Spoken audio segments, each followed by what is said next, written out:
Dean, do you want to give a little background for those of us who are less into how you Sure. met the Sansera folks? Yeah, Okay. yeah, you bet. So back in January, those of us who live near the pending development zone received a postcard to come and meet with Sansera over in the west side of the city, and they did a informational session with the community on the plans for the development, and they had some images and some layout, etc., so that people could see what the development was going to look like and what the access would be, etc.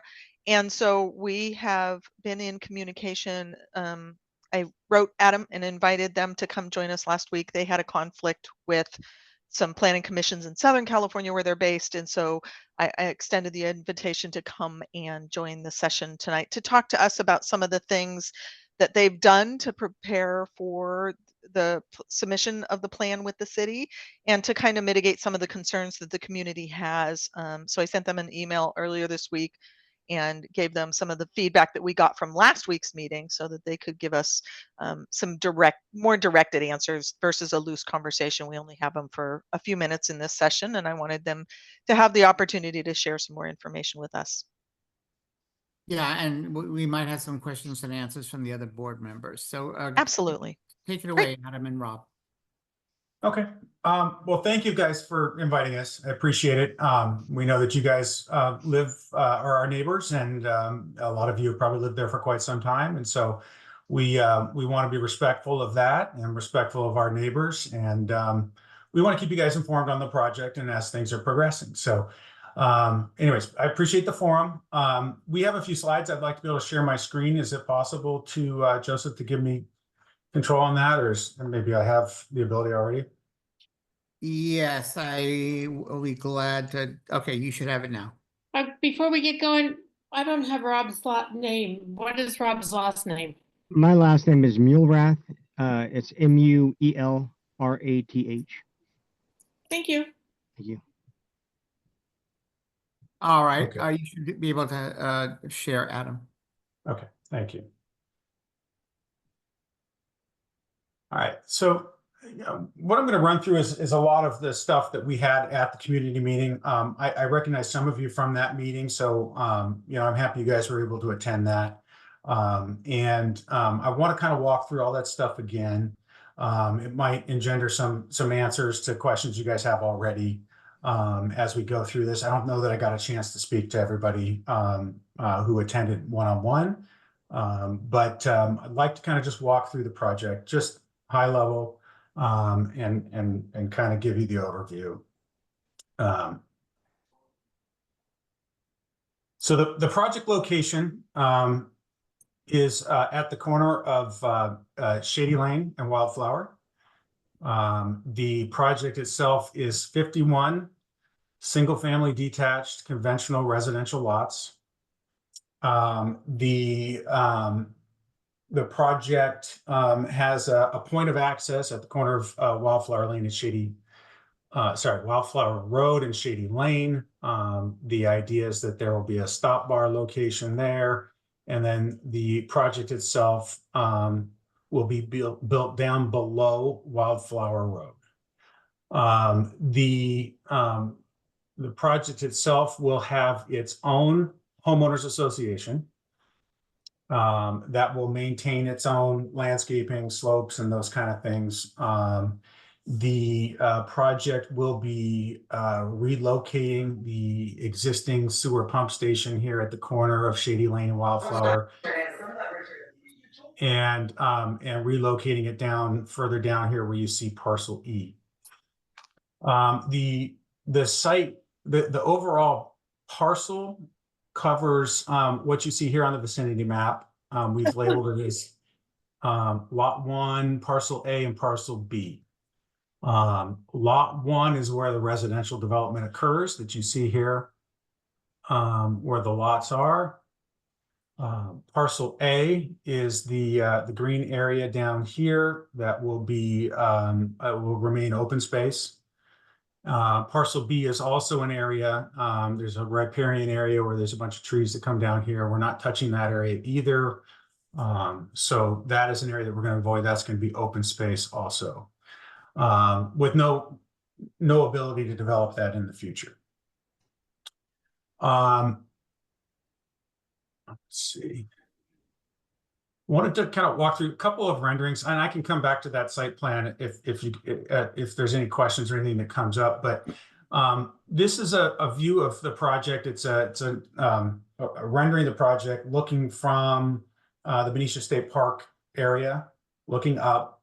So the residential lots that we are developing are down here. I don't know if you can kind of see in the background. Here's the road where we're coming down from Shady Lane. And then the existing homes being up here on Wildflower up here above. Each of the homes are going to have their own 2-car garage, their own 2-car driveway, and there is parking on the street. We are projecting that we're going to be doing 2 and 3 bedroom homes, running from approximately 2,050 square feet up to 2,250 square feet. The architecture is what we call a modern farmhouse. So heavily dominated with a lot of white colors, dark roof, wood siding, accents in places, kind of a traditional farmhouse look. This would be a view looking down the entry road as it comes down from Wildflower. So we're kind of standing, if you look at this point of view, we're kind of standing where that open space B is and kind of looking out.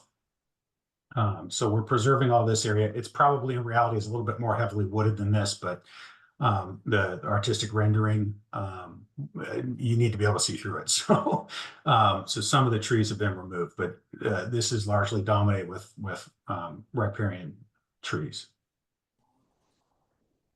And this is a view of the project, kind of looking up from I would say from the highway side. It's not from the highway itself. The highway is not this close, but it's from that perspective and that point of view, kind of showing some of the slopes in between and a little bit more of the architecture and what the yard kind of spaces and sizes look like.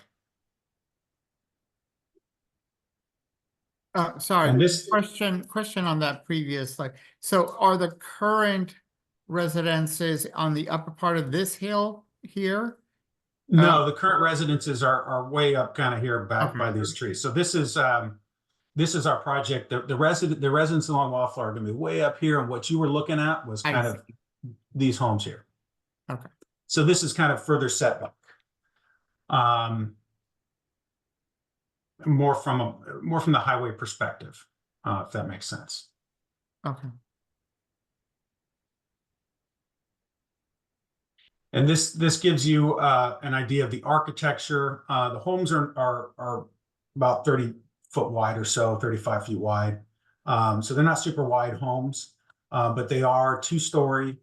They are dominated with this modern farmhouse architecture, which shows the horizontal wood siding here. We got some vertical wood siding here.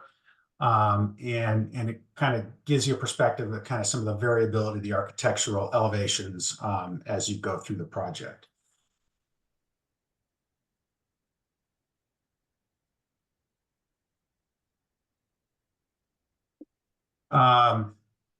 So we have designed this community to maintain open space areas.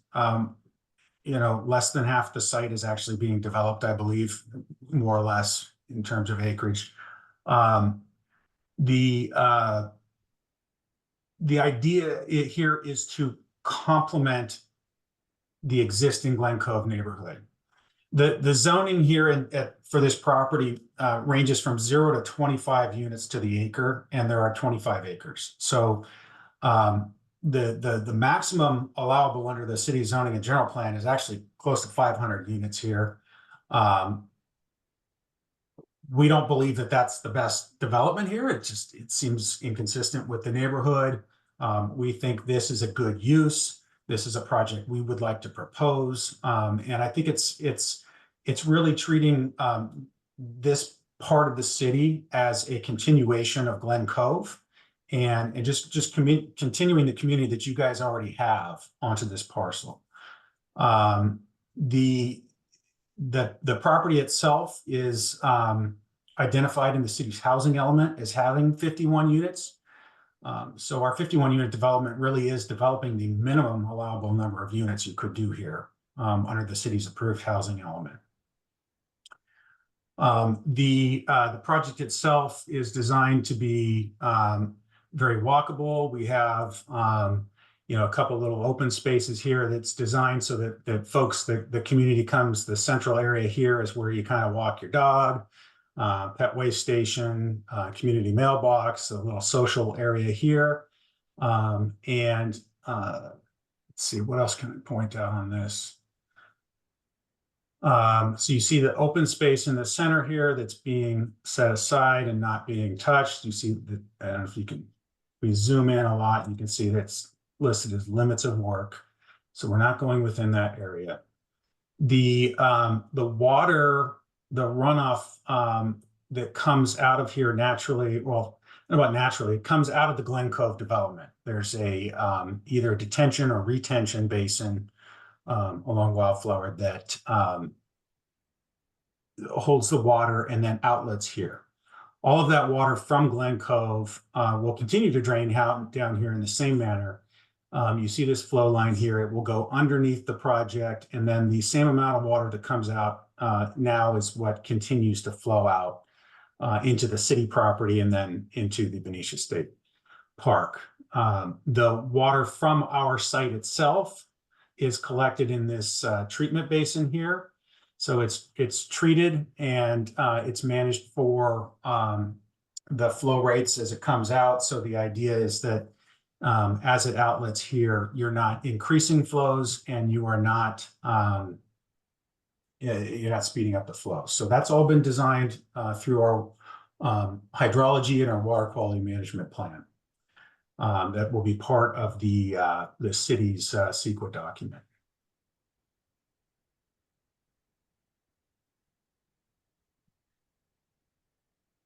So this exhibit kind of shows the path of travel, the main path of travel for the community, and it's the same as the community down here.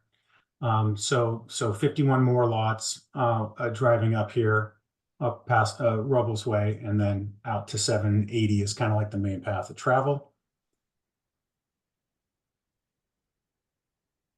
Sorry, let's zoom out. And then this is an exhibit that I think is important. It matters to me, and this is something that we were very mindful of when we designed the project. We knew that there was a couple different ways that we could design this site. We want to be very mindful of the neighbors, and I know that views are a big deal. If I had a view, it would be a big deal for me. So we made sure that we designed this site to where we are putting the homes down here well below the sight lines for the existing community. So when I'm going to zoom in here on this site section, if you take a section through lot 20 here and our project, lot 20 is an existing home on Wildflower. If you slice it and you look kind of north on the screen, this section looks like what we have here. This is to scale. So sight line from the backyard of lot 20, we are about, this home down here, elevation wise, the roof of it is 38 feet below the sight line. So you're looking out and you're looking down. So the views of the bay will be preserved, and so anyways, we want to be very mindful of that because we think that at least if I were a neighbor, that would be important to me.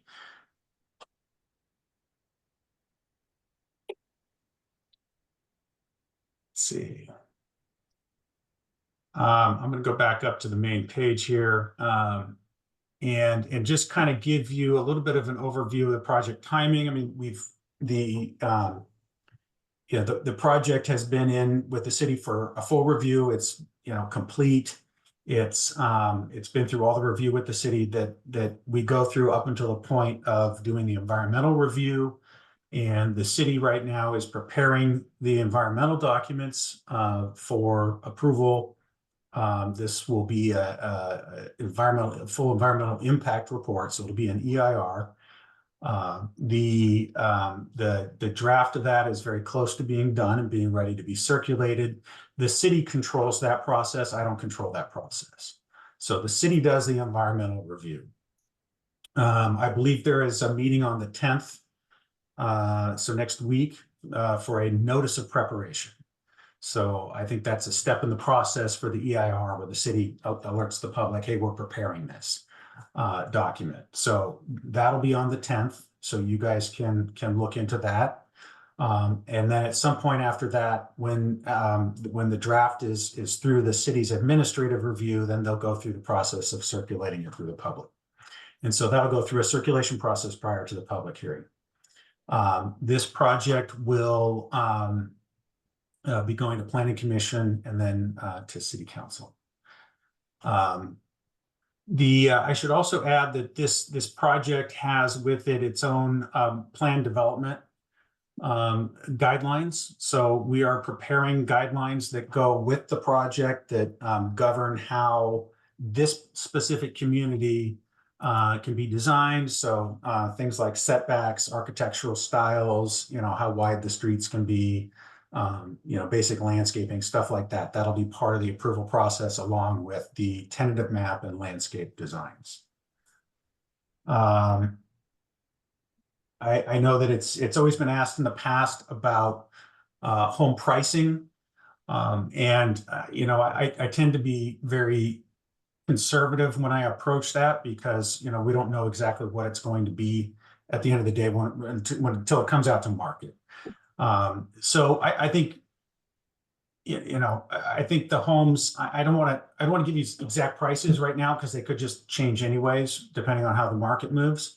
But in general, as builders, when we look at new home product versus existing housing stock, we tend to see that there's, on a like-for-like basis, there tends to be like a 5 to maybe 8% premium for new homes because they're brand new, they're efficient, nobody needs to come in and redo things. So they tend to carry a slightly higher value than existing homes.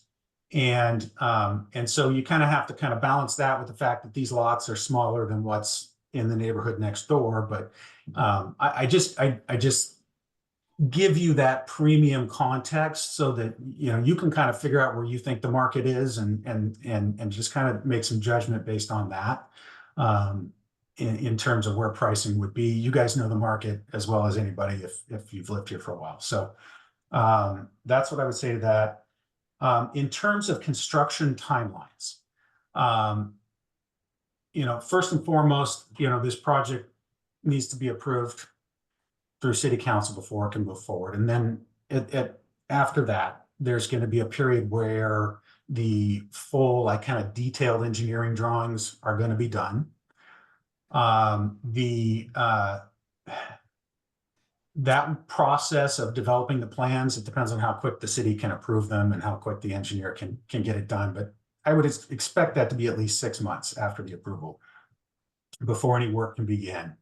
And then once work begins, a project of this size, I would anticipate maybe 4 months worth of site work. So grading, and then, maybe about 6 weeks of grading, more or less. And then the rest of that 4 months being putting in streets and sewer and water and those kind of things. Recording in progress. Yeah, I need to disconnect your phone since you're connected to the computer now. So Adam, I think we're close to time and I want to give some time for questions. Anybody have questions? And we did get a bit of the summary from Christine on the 27th at our meeting. Anybody have any questions? Dina? Go ahead, Dina. You're on mute, Dina. Sorry about that. Thanks. I know you just got cut off, but once the site work's done for 4 months, how long is the construction? I would anticipate the vertical construction will be about 18 months, 20 months. Okay, and then is this going to be a gated community? We do not plan to make it a gated community. And how much will This- how much will your HOA fees be? I don't know yet. We'll be going through and figuring that out prior to going to sale on the homes, and it goes through a process with the California Department of Real Estate for review and those kind of things. So that'll come in the future, but I can say that the HOA will, a couple things that the HOA will do, which is just for this project alone, these streets are going to be private streets. The HOA will be owning and maintaining landscaping in the area. And then the HOA will probably, I don't know for sure, but the HOA will probably own parcel A and parcel B with just very passive maintenance on those. And then finally, there's been previous plans for this property before and they have failed. Why do you think you will pass? You pass through the city. Yeah. You know, I think this is a good project. I think this site itself is a residential site. The city's general plan has indicated it should be residential. It's how the city has identified their meeting the housing needs of the region. And I think that this site is about as friendly a site as you can get, and most in line with the character of the existing neighborhood. So of all the projects that could be proposed here, I really think this is the best thing that can be done. You know, I don't think it makes sense to do a 500 unit apartment project here. I think this is the best project that could possibly be put forward for this site, and it is a residential site. Is that property zoned for anything other than residential? No. Dina, it's zone medium density residential. Yeah, I understand. I just didn't know if Yeah. it had any commercial to it. No. Adam, this is Neil. What is Thank hi. What is the planned build out time frame? How many will you build all? Are you going to be doing some spec homes, or how do you plan to do that? So I anticipate that this will be done in a production building style. So I think the overall time frame is going to be in that 20 to 24 month period. 4 months for the site development, about 18 months for home construction. Typically, you will build at a pace here of about matching your sales pace, which I would anticipate to be about 1 home a week sales pace. So, you know, there's 51 units here. If you build 4 a month, if you build at a pace of 4 a month, that means, you know, 48 months, or, you know, 51 units, 4 per month. That's about 12 months right there of just sales pace. And then, you know, the tail end of that of finishing out those last sold homes. So overall, 20 to 24 months. I would anticipate that a builder, or if we're the builder, or if we partner with a builder, that we would start this and do about 12 homes at a time and start them every 3 months. Does that make sense? A 4 per month sales pace, and we're going to start 12 homes every 3 months to kind of match that pace. Gotcha. Thank you. Mm-hmm. Any other questions? How many floor plans are there? Right now, there's 3 floor plans. We might add a 4th or more, but right now there's 3 floor plans. Did I hear correctly that there's 3 bedroom and 2 bedroom houses? Well, 3 and 4. 3 and 4. Okay, that makes more sense. Yeah. Hi, this is Nancy. I have a question. The street that one would travel to get to the project is rather narrow, and the roads look pretty beat up to begin with. Will the builder be involved with any improvement of those roads? Because I would imagine you're going to have some grading machines going over there and some pretty heavy construction traffic, as well as number of cars. So has there any consideration been given to the shape of the roads? Those roads are public roads that are owned and maintained by the city. And so I don't have any anticipation that there will be any need for any of that. You know, it's up to the city to maintain those roads in good condition. What I can tell you is that the roads, these types of roads are standard city roads, and they are built to withstand pretty heavy equipment, fire trucks, and there's no, fire trucks and other equipment. Fire trucks are about as heavy as a vehicle as you can get. And I know they're designed to handle those. So I don't anticipate there being any problems with that. Yeah, the only reason why I bring it up is because we live off of South Regatta, and between the amount of sun and traffic that after you make a left-hand turn off of Glen Cove Parkway, between the amount of traffic and the sun exposure, those roads are in poor shape. And my husband and I traveled over to down Wildflower to the area where this project is going to take place. And I had some concerns about how good of a job the city was doing in maintaining the road that's there already. So that's why I thought the road seemed to me to be in close to needing attention. So that's why I was wondering if the builder would help the community. Okay. Yeah, that would be a city responsibility. This is Ralph. Have you confirmed with the city that those are on the 25-year plan at all? I'm sorry, I don't follow the question. What's the 25-year plan? The 25-year plan is the city has a citywide plan on which The streets general get plan. which streets get done at which time. Oh, And right now I have not asked. And right now, those streets are not within the plan for the next 25 years. Correct. Yeah, and I can verify that, Ralph. I did some research on that and in the city's general plans, and nothing in the neighboring community beyond the recent slurry seal that they did on Shady is planned for maintenance or upgrade. Right. Yeah, I double checked that today. Yeah, and we've got some lovely potholes. So we just keep reporting them. It's all good. So Adam and Rob, do you want us to email you if we have any further questions going forward? What's the best way to get a hold of you? I know you have a website. You want to leave your contact information in the chat, perhaps? Yeah, so the website, you can leave comments on your website and ask questions on the website, and it's on the bottom there at that slide that Adam has up, vista-cove.com. You can certainly email me. It's my email, and Adam's email is in the calendar item when you sent to Zoom, so you can certainly share those. So here's the website, and there is at the bottom a way to communicate with us, provide comments. Great. Okay. Well, thank you so much for coming tonight. The information that you gave us was very helpful for us in our process of understanding what we could be seeing come to our community. Okay. Well, thank you for giving us the opportunity to present it. I really do appreciate it, and I wish you guys a lovely evening. Okay. Great. Thank you. Thanks for joining. Okay. Thank you.